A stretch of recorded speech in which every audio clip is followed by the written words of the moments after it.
Lacrosse was not Taylor Carter's first love, as he began his career in order to cross-train for football in 5th grade. But quickly, the youngster from Pinnacook, New Hampshire, developed a love for the game. I fell in love with it right away. The coach I had, he said, like, the first year is always going to be the hardest, and I mean, he was right, but I mean, at the same time, like, I learned so much, and I just couldn't get enough of it. But what Carter didn't know was that the toughest part for him was yet to come. September 2nd, 2005, me and my brother were just kind of chilling around the house, playing some video games, playing outside a little bit. Midway through the day, I noticed like a really bad headache coming on, and this one got pretty bad. And so I called my mom. She was at work, and I just told her like, hey, like, I'm just getting a pretty bad headache. It's a little worse than usual. She's like, all right, we'll just take some Tylenol and see if it gets better. Maybe lay down, try to eat something. And so I did that. I just really had no appetite. And so I called her. I was like, Mom, it's getting bad. I just remember my mom kind of saying like, all right, I'm on my way home, just trying to lay down or whatever. And I pretty much just passed out after that. And I kind of woke up on the way to the hospital, kind of in and out. After that, literally the last thing I remembered was waking up in the hospital bed. They noticed that there was blood in the ventricles of my brain, which kind of hinted at the fact that it could possibly be a brain bleed. They just said, we're going to keep you monitored and make sure you're all right. And so I ended up spending 10 days in the PICU, actually celebrated my birthday in the hospital, which was kind of a weird time. Stayed there at Dartmouth-Hitchcock Medical Center in Lebanon, New Hampshire. And the people there were great. I had loads of tests and IVs and spinal taps and angiograms and stuff I can't even pronounce. Dr. Hyder, my main neurologist, he pretty much made sure that we would be monitoring myself with MRIs every 3 months. So every 3 months we'd make the hour commute to Dartmouth, and did that for about 2 years, and no signs of anything until the anniversary of that 2-year span. It was going to be actually the day that we switched to 6 months. At that time too, I was a pro, like I was getting used to it and just going in like thinking everything's gonna be fine. I remember going into the room and they just a little more like stern than normal, not necessarily as cheerful, and just kind of thought it was a little odd. And so they sat us down and pretty much just said like, we found something on the scan, and it looks to be a tumor in the dead center of your brain. My heart sunk. I mean, like 14 years old, you don't expect to have that news dropped on you. I mean, and it was just very blunt. Like it was just flat out like, yeah, you have cancer. It was just me, my mom, and my dad. My brother had school, and we just sat there crying. I mean, it was emotional. It was hard. After that, I mean, we kind of just set up a plan of action and like how we were gonna get it figured out. Pretty much we got the results back and figured out what kind it was, and they realized that it could be treated with radiation, which I mean is bad, but in the grand scheme of things it's a lot better than chemo, just because it's more precise. And so to kind of start that off, we would start the 6-week process, which was I'd have weekends off, but for the most part it was 5 straight days, like hour commute back and forth. So, and I would just do that with me and my dad. We would literally get out of class, or I'd get out of school and head up to Dartmouth. The first treatment I had, they strapped me down and bolted me down, kind of tried to take me through what would happen, but obviously it's really one of those things you just need to experience. And I remember this big blue machine kind of coming around and like getting to like its perfect point.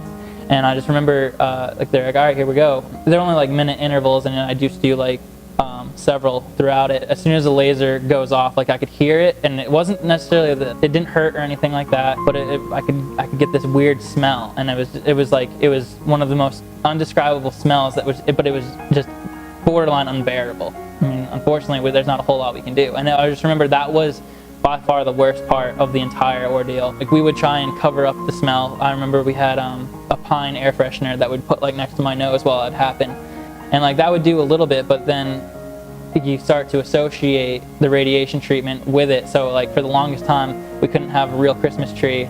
Eventually we finally found my dad's aftershave that we just kind of put a little bit on my nose at the time, and that seemed to do the trick for like the last couple weeks. They pretty much said like, you're probably going to lose your hair. I mean, it's what happens. And like 2.5 weeks in, I was thinking like, wow, maybe I'm kind of different because I haven't lost my hair yet. And I remember actually it was Thanksgiving where we went to Vermont, and I woke up and I found hair on the pillow, and I mean it was miserable. Like, my hair was probably like the only thing that I could hold on to. And looking back at it, like, you think like, oh well, I mean, like, if you shave your head, that's no big deal. I mean, a lot of cancer patients have that, but for me, like, I wanted to hold on to those, like, that hair as much as possible. And so we ended up getting a request granted at the school to allow me to wear a hat, which was, I mean, a lot better than having to try and go through it with like bits and patches. After the treatment was over, because it was a slow growing tumor, it would chances are it would be a slow dying tumor.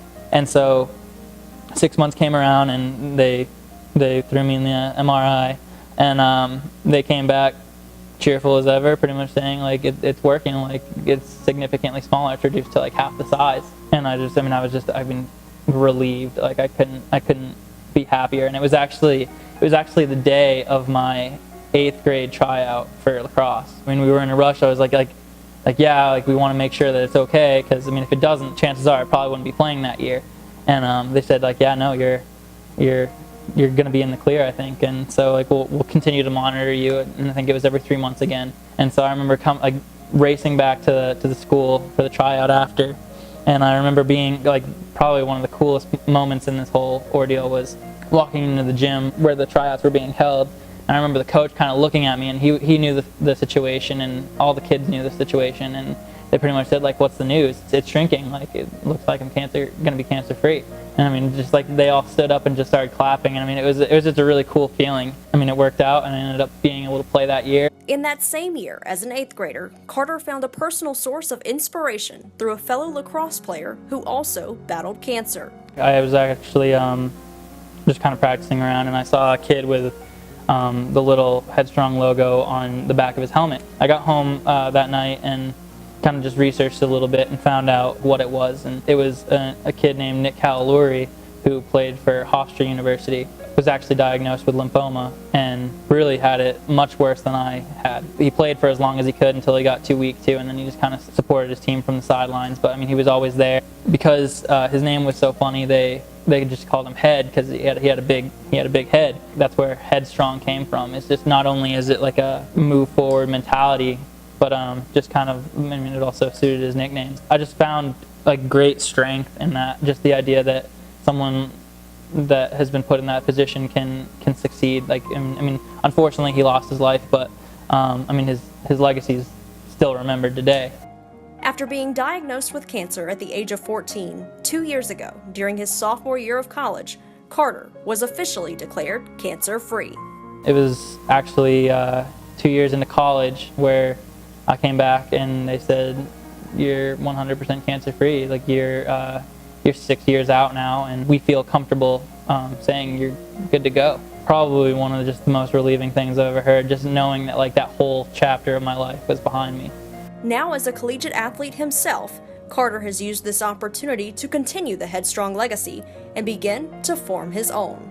I remember kind of just running by Sumner and seeing like, hey, would you want to do this? And I was like, absolutely. I didn't expect for everyone to be on board, and like, I mean, everyone was completely supportive about it. Taylor came to me last year when I was a captain for the team, and said that he really wanted to do a HEADstrong game, and we just couldn't get it worked out last year. And then he came to me again this year, now that I was a coach, and said, I'd love for this to happen. And could tell that he was really passionate about it. He looked up to Nick and that whole foundation. I just thought it was cool that they kind of allowed me to tell my story a little bit too. I was more big picture, just kind of like raising awareness for cancer in general. I had no idea that it was going to be, that I was going to get my opportunity to tell my story as well. And it was a story that I think was amazing when I came here and learned about what he's gone through in his life, and bringing this HEADstrong program to our campus and having it be because of Taylor is something that I think was an easy decision to be made. I mean, I just kind of want to leave like that mentality that you're stronger than anyone around you thinks you are, and that even like sometimes you think you are. Don't lose hope. I mean, things are going to get ugly before they get better, but I'm living proof that it can be fought and you can move on from it. I don't really want to be remembered for like, oh well, he didn't do this because he had cancer or whatever like that. I think I try my hardest to leave my hard work and my work ethic and my abilities on and off the field to kind of speak for themselves, really. I mean, I don't want to be remembered as a sick kid. I want to be remembered as the strong kid. Headstrong, that is, as Carter looks to finish his career maintaining a relentless mentality.